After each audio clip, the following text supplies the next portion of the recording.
தலைதீர குளிர்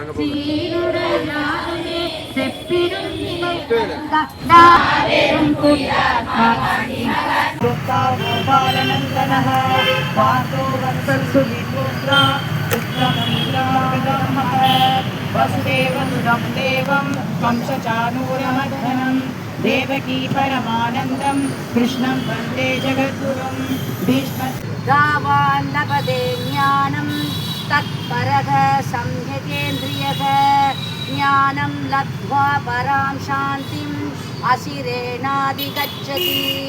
ஸ்ரத்தை உள்ளவன் பரத்தை அனைத்திலேயே கண்ணும் கருத்துமாய் இருப்பவன் புலன் அனைத்தையும் கட்டுப்பாட்டுடன் வைத்திருப்பவன் ஞானத்தை அடைகிறான், பின் உயர்ந்த அமைதியை அடைகிறான்.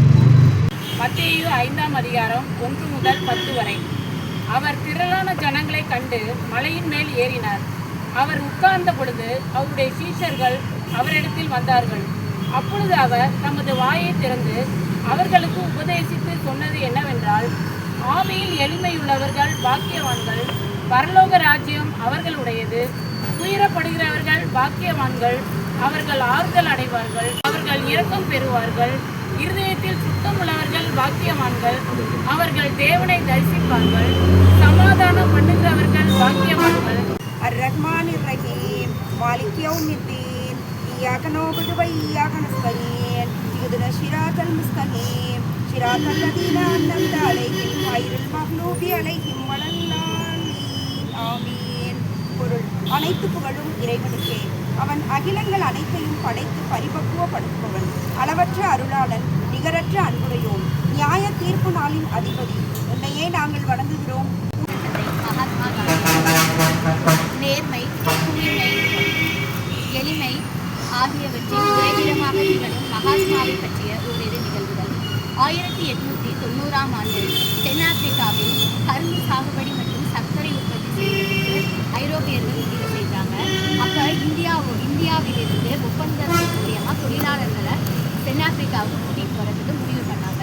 அப்போ என்ன ஒப்பந்தம் போட்டாங்க அப்படின்னா, இந்தியர்கள் தென்னாப்பிரிக்காவிலேயே 5 வருட காலம் கரும்பு சாகுபடி செய்யலாம் என்றும் சர்க்கரை உற்பத்தி செய்யலாம் என்றும், அந்த 5 வருட காலம் முடிஞ்சதுக்கு அப்புறம் அவங்க பயிரிடக்கூடிய நிலங்கள் அவங்களுக்கே வழங்கப்படும்.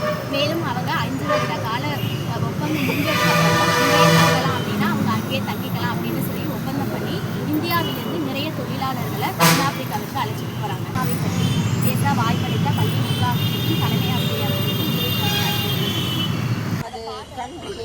அதாவது கண்ட்ரினா நமது தேசத்தின், பாரத தேசத்தின் தந்தை என்று அழைக்கப்படுபவர் மகாத்மா காந்தி.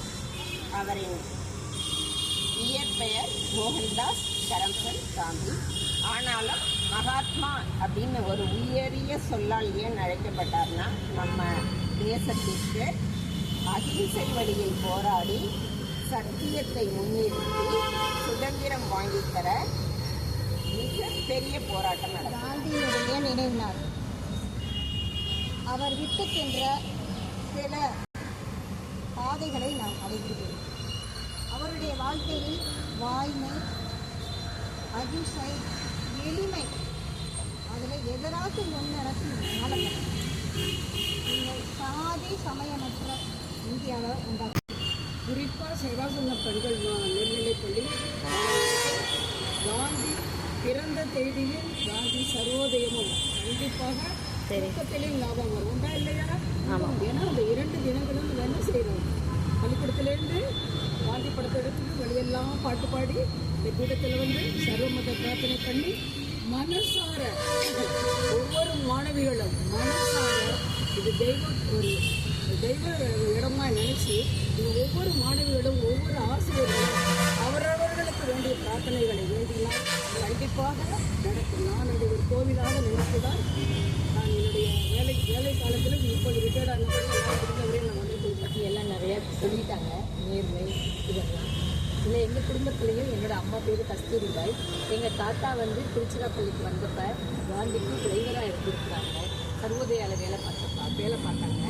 அதனால் எங்கள் குடும்பத்தில் நிறைய பேர் இவர்கள் தான் ஃபாலோ பண்ணிட்டு இருக்கோம். இந்த சேவாசனத்தில் காந்தி பற்றி ஃபாலோ பண்ணிட்டு தான் நம்ம சேவாசனம் இருக்குது. அதுலேயே நான் ஒரு காந்தி இறந்த சில மாதங்களிலேயே நம்ம திருச்சி மாநகரில் உள்ள பெண்களுக்கு நலன் ஏற்படுத்தணும் அப்படின்ற நோக்கத்தில் உருவாக்கப்பட்டது தான் நம்ம திருச்சி சேவா சங்கம்.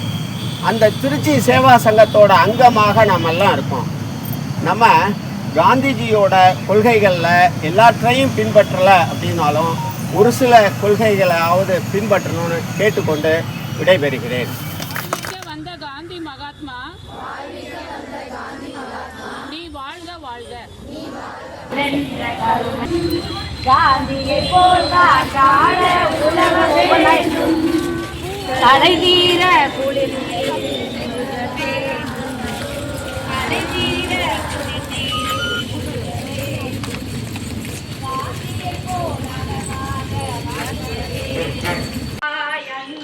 பழகின நாமவன் கருணா